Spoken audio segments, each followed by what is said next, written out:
Hi, everybody. Welcome to the light. Before I get into this new bit of content that I'm going to be posting, I just want to give a little forward and note. And those who have been following me know I've been a little absent. You might not have seen my face in a little while, and I've had some medical issues. I'm now on like my third issue, and the reality is I'm doing my best to get some content out right now. I'm physically laying on my back, on my bed straight, and I have a horribly excruciating bulging disc in my spine.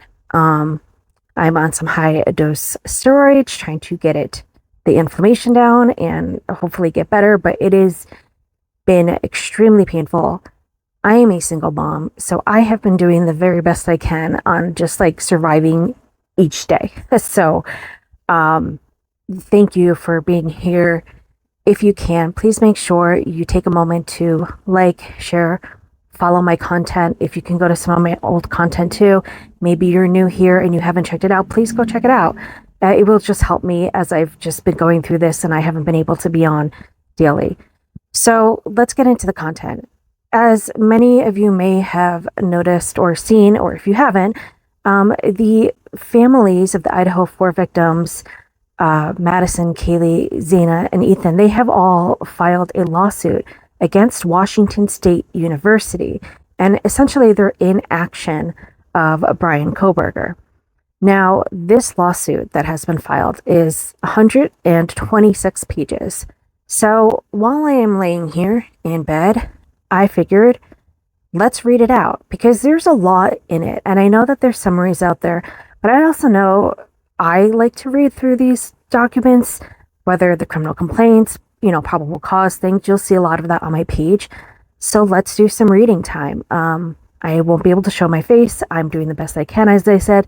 So let's get into it. We're going to start here at page 1. This will be a multi-part series, so make sure you're following, and I will do the best I can. Let me know your thoughts and comments below as we go through this process. Curious to see what the outcome of this will be, and if you think that this is a valid lawsuit. Plaintiffs bring causes of action against defendant Washington State University and allege the following. This is the introduction. This case arises out of the violent assault and murder of 4 University of Idaho students by a Washington State University employee with a known history of threatening, stalking, and predatory behavior.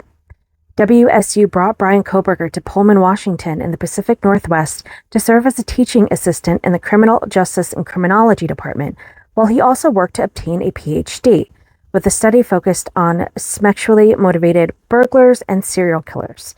Kohberger was heavily reliant on WSU, who paid him a salary, provided free on-campus housing, medical benefits, and free tuition, all conditioned on his behavior and subject to being revoked. Pullman, Washington is only a few miles from Moscow, Idaho, home to the University of Idaho, and the combined area is referred to as the Pullman-Moscow community. Almost immediately upon his arrival to the Pullman-Moscow community, Kohberger developed a reputation for discriminatory, harassing, and stalking behavior, instilling substantial fear among young female students and fellow WSU employees, necessitating regular security escorts for multiple females. Despite receiving at least 13 formal reports of Kohberger's inappropriate, predatory, and menacing behavior, WSU failed to respond in any meaningful way and allowed Kohberger's escalating behavior to continue unchecked. On November 13th, 2022, a foreseeable and, in fact, predictable tragedy occurred when Kohberger entered the bedrooms of 4 undergraduate students and violently stabbed'd them to death. These deaths should not and would not have occurred if WSU had acted appropriately. After Kohberger pled guilty in July 2025 to 4 counts of first-degree murder and burglary, various law enforcement agencies began releasing files from their investigations. Those files, together with other information in the public domain, paint a deeply disturbing picture of the breathtaking level of organizational paralysis and inaction by WSU that enabled Kohberger, over a period of months, to stalk his victims and plan and commit these heinous murders. Before WSU brought Kohberger to the Pullman-Moscow community, he had a history of heroin addiction, had been arrested for theft, and had made numerous posts over a period of years on public online forums commenting about his inability to feel emotion and, quote, crazy thoughts. He had been removed from a vocational program in high school because of problems with women, and later, local business owners had become so alarmed at his behavior toward young women that staff kept electronic notes about him to warn female staff when he arrived. He also had pursued a graduate degree in criminology, where he demonstrated a particular fact. Almost immediately, upon Koberger's arrival to the Pullman-Moscow community, he began demonstrating antisocial, disturbing, and menacing behaviors. In August 2022, early in the semester, a fellow graduate student began leaving her office door open because she believed, quote, this guy was going to do something inappropriate with a student, and said that Koberger struck her as a stalker or sexual assaulter type. Based on how Koberger talked to and treated women, another fellow graduate student described him as a, quote, possible future rapist.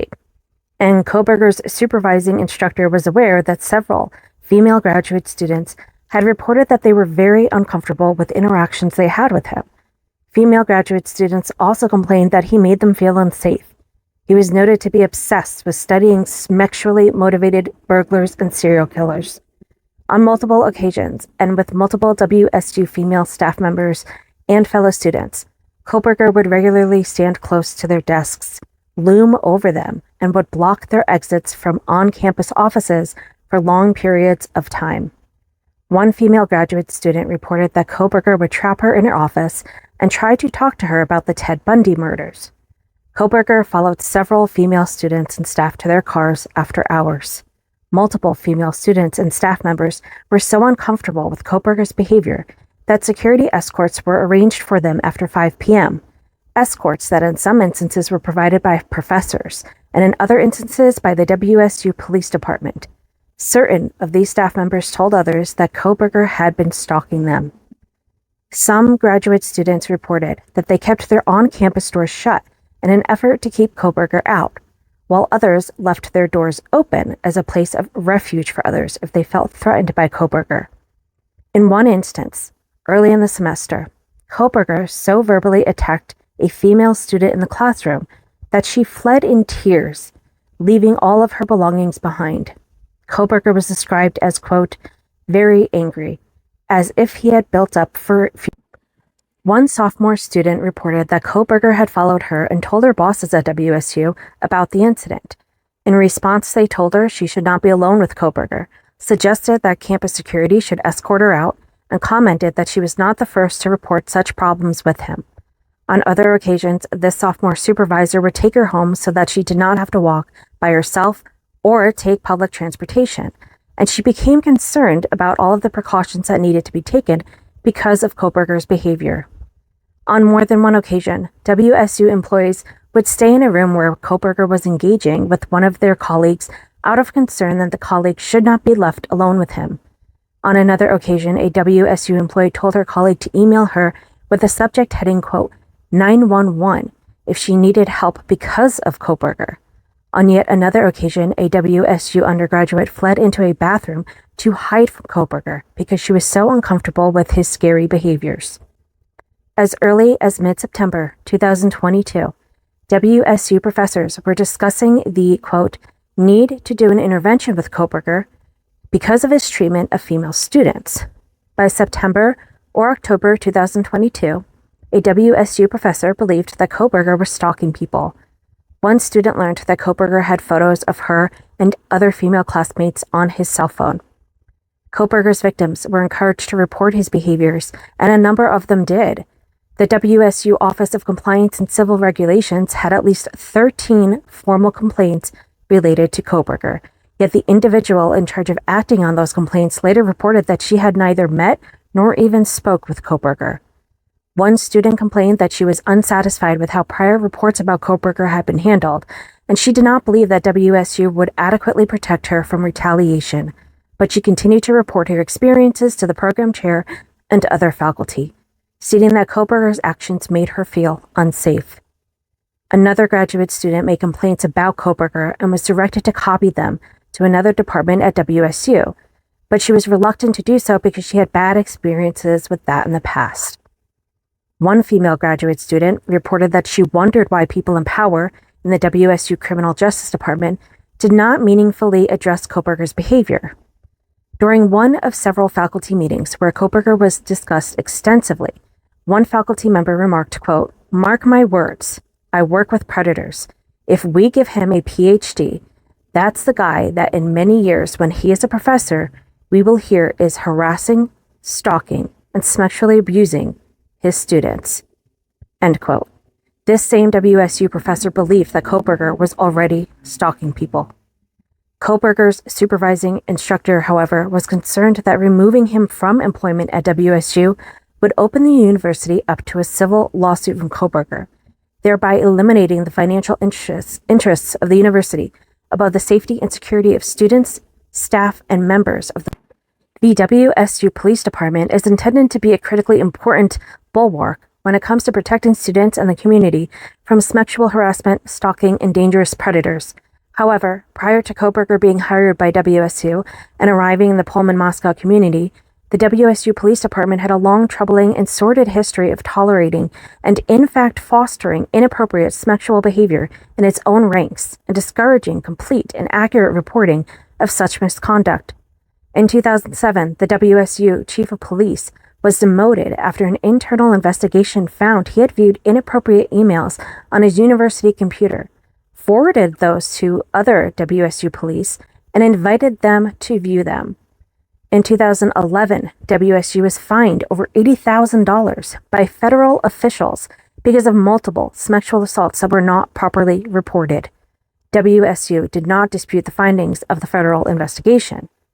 In 2022, WSU undertook an investigation of improper sexual activities by the WSU police force involving allegations that an officer had schmex with a victim in the presidential suite of the Martin Stadium and the WSU Observatory while on duty, and that WSU Police Department leadership did not properly report the incidents.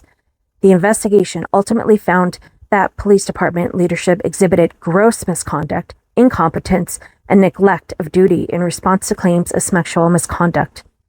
In August 2022, the WSU police chief, assistant chief, and captain all resigned prior to facing discipline for their actions.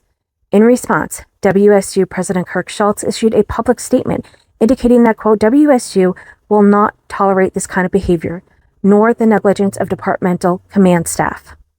A subsequent investigation into the offending officer during the fall semester of 2022 found that he engaged in predatory grooming behavior while in a supervisory role and had a history of sexual misconduct, and that the WSU Police Command fostered an environment that discouraged reporting sexual misconduct. It was against the above-described backdrop of WSU administrative inaction and police department dysfunction that Koberger arrived in the Pullman-Moscow community, immediately began engaging in overt harassing, stalking, and predatory behaviors, including repeatedly stalking over a period of months the 4 victims that he ultimately murdered on November 13th, 2022. This will be the end of part 1. I will see you over in part 2.